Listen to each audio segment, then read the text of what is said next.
নিয়োগ বাতিলে হাইকোর্টের আদেশের পর সরকারি প্রাথমিক বিদ্যালয়ের সহকারী শিক্ষক পদে তৃতীয় ধাপের সুপারিশপ্রাপ্তরা সচিবালয়ের সামনে অবস্থান নিয়ে বিক্ষোভ করছেন। দুপুরে হাইকোর্ট থেকে মিছিল নিয়ে সচিবালয়ের সামনে যান নিয়োগ বঞ্চিতরা। এর আগে সকালে সরকারি প্রাথমিক বিদ্যালয়ের সহকারী শিক্ষক পদে তৃতীয় ধাপে ঢাকা ও চট্টগ্রাম বিভাগে চূড়ান্ত ফলাফলে উত্তীর্ণ 6,531 জনের নিয়োগ বাতিল করেন হাইকোর্ট। মেধার ভিত্তিতে পুনরায় নিয়োগের নির্দেশ দেন আদালত।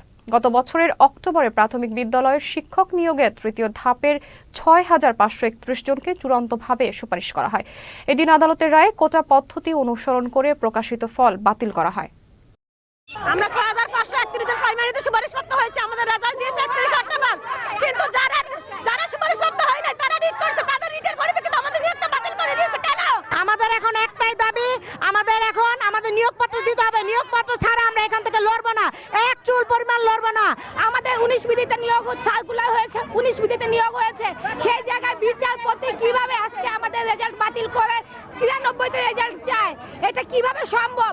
আমাদের জাজমেন্টে আজকে বলেছে সর্বশেষ প্রজ্ঞাপন অনুযায়ী রেজাল্ট, কিন্তু আমাদের সার্কুলারে ছিল 19 বিধি অনুযায়ী। আমরা 6,531 জন সুপারিশপ্রাপ্ত হয়েছি। আজকে কেন আমরা রাস্তায় থাকবো? আজকে আমাদের স্কুলে থাকার কথা। আমাদের সাথে এরকম ছেলে খেলার অধিকার তাদেরকে দিছে। এরকম যদি করতে হয় তাহলে বলতো আমরা স্বেচ্ছায় আমাদের জীবন দিয়ে দিতাম। বলেন, এখনো আমরা রাজি আছি, আমাদেরকে গুলি করতে বলেন, আমরা এখানে মরে যাব। নিয়োগপত্র হাতে না নিয়ে আমরা কোথাও যাব না।